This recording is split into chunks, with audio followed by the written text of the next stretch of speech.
Hello, my name is Jacqueline Ricks, and I will be talking to you today about my State of the Library report for my campus, Lulabelle Goodman Elementary.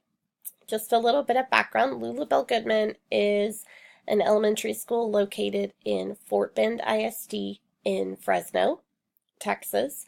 I have been the librarian there now for finishing up my second year.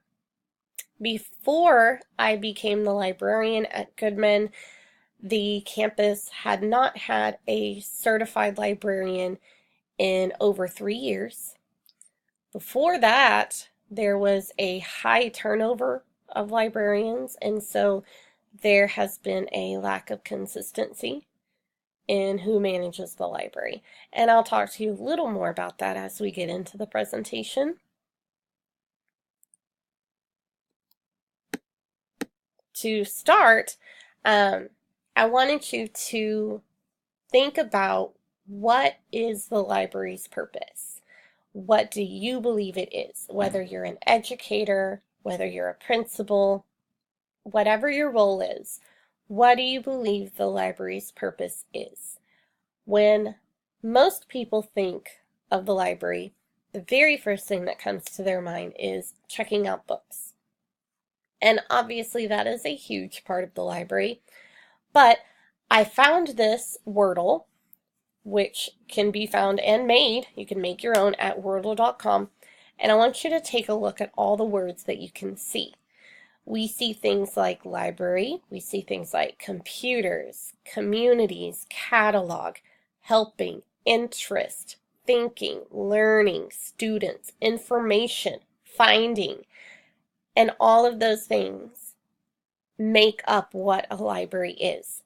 When we look at a library and we only think of it as a place where you can go to check out books, we miss out on all the things that a library can truly be. And this is something that I want to talk to you about today because I have a vision for what the Goodman Library can look like. Right now, we're very far from meeting that vision, and I'll show you how. But I also want to show you how we can reach that vision and what it's going to take to get there. So first off, I want to make sure that we are all on the same page and we understand where Goodman is coming from. I have our student population statistics right here. This is for the 2018-2019 school year. In 2018-2019, we were running at about 698 students. That number fluctuates a pretty good amount. We have a very high transient student population. Our students are constantly moving, whether it's within the district or to another neighboring district. We currently serve K through 5 in the library, though our campus does house a PPCD program with an AM and PM class. PPCD does not attend the library, but they do attend other specials classes. So in the library, we service K through 5, and you'll see the numbers on the right-hand side. We are a bilingual campus, which let me show you. Here's our student demographics in relation to race and ethnicity. As I said, we're a bilingual campus, so as you can see, we're running about 60% Hispanic Latino and about 36% Black and African American, with just a tiny bit of other races sprinkled in. We are primarily a bilingual campus because this school year and the last school year, we absorbed bilingual programs from 2 other elementary schools. So it's definitely changed the demographics and the dynamic of our campus. We have several special services in place because we do have quite a few students who have learning disabilities or autism or other impairments. We also have, like I said, a large bilingual program. We are a Title I campus. We are high EcoD. And then we're running right now about, I think it's around 86%, maybe a little higher, that are on free or reduced lunch participation. Our gifted and talented program is pretty low, especially when compared with other campuses in the district. And that is something that we are working on as part of our campus-based leadership team. That's our campus improvement goal, is to identify more gifted and talented students. Right here you'll see our foster care count is low, but I don't think this is accurate anymore because I just know off the top of my head we have quite a few foster kids on our campus. But as I said, we are high ECOD. We're running at about 82%, 54% at risk. So it's a difficult campus. It's a lot to work with. And I think that comes into play as to why the library is even more important on a campus like this. So here I've pulled some information from greatschools.org in relation to our student growth. As you can see, for our math, our reading, our science, and our writing, we're below the state average on everything. Now, if you look at our TEA report card, we have met standard, but our student growth is really holding us back. And I know most people will say, oh, well, that's because it's a Title I campus, it's high ECOD, high transient population. And I mean, I know those things factor in. But I need to look at this, and we need to look at this as to how can the library come in and help support this, help these kids get over this being behind, this lack, and how can we push the students to grow. So I found this quote, and this really sums up what I believe in, the vision that I have for Goodman in the library. How does the library affect us?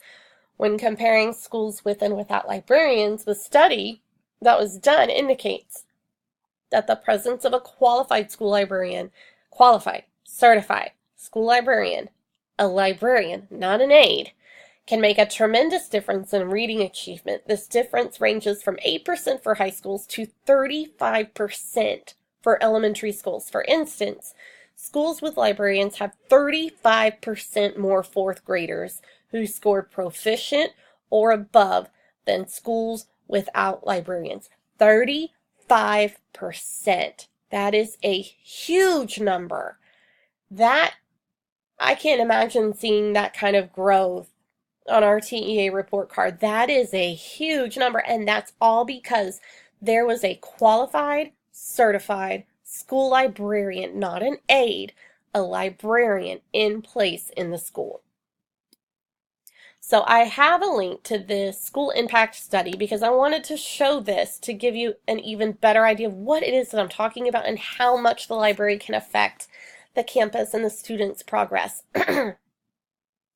So studies, this is based in Colorado and nationwide, but studies conducted over the past 2 decades show, like I said, that students in schools with certified endorsed librarians score better on standardized tests in reading compared with students in schools without endorsed or certified librarians. Now look at this. This is what really got me. This increase in scores exists regardless of the student poverty level.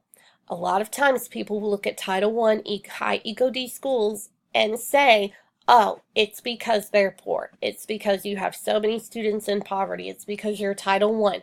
But this study proves that it does not matter about poverty.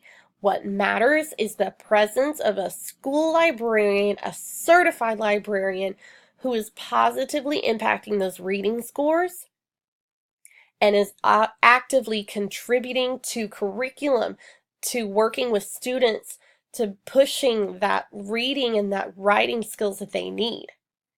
And even over here, because at Goodman, we do have quite a high turnover of staff.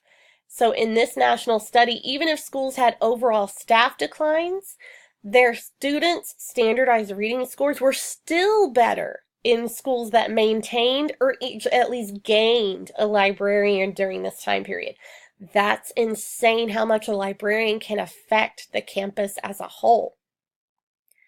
And so we've got to remember what are these school libraries doing? It's not just checking in and out books. It's about teaching information skills, research, digital literacy skills to students. It's about collaborative planning between school librarians and teachers. It's about giving students the access that they need to come in and check out books, keeping the library open before and after school. It's about librarians providing in-service training to teachers, maintaining the collection, keeping it recent and up to date and relevant. It's flexible scheduling, which is a little bit of a new concept for us at Goodman, and it's putting money into the collection. Those things are what improve the library and improve the scores of students on the campus. And let me get right back to where I was. So in Texas also did an impact study. Oh, hold on, I'm in the wrong thing. So sorry. Okay, Texas also did an impact study. Granted, this is back when we had TOS, so now we have STAR. But even in TOS, 89.3% of students in schools with librarians compared with 78.4% in schools without librarians met the minimum TOS expectations in reading.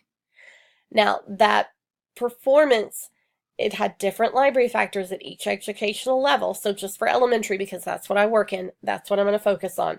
So the library volumes were purchased in the correct time period, a recent time period per 100 students. So current, recent books were added into the collection, that there was a good amount of expenditures for students, that there were computers connected to a modem, and there was a good amount of computers per students, and then also software packages per students.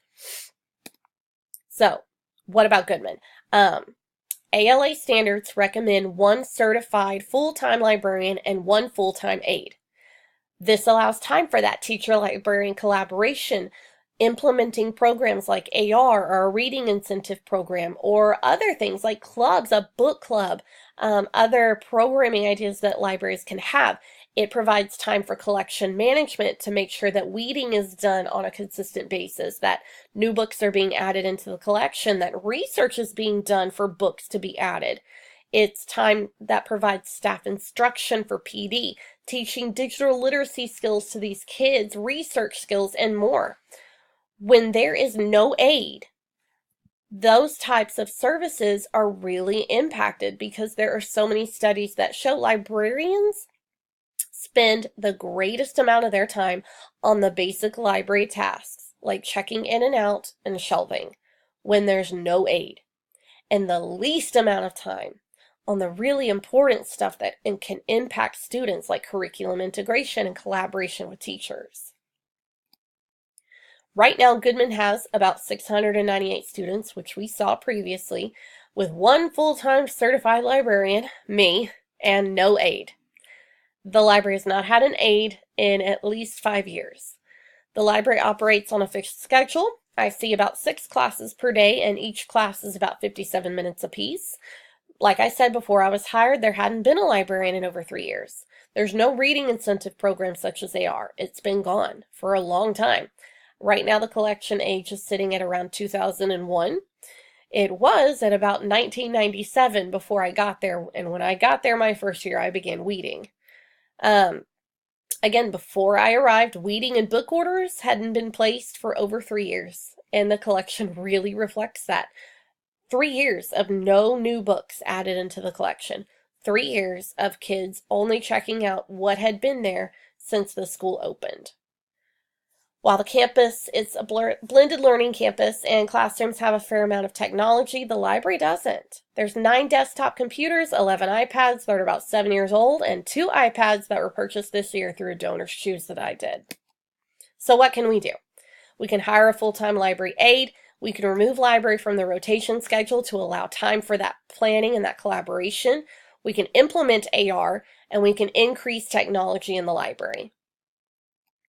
And here's my resources. Thank you so much, and I hope that you can join me with this vision.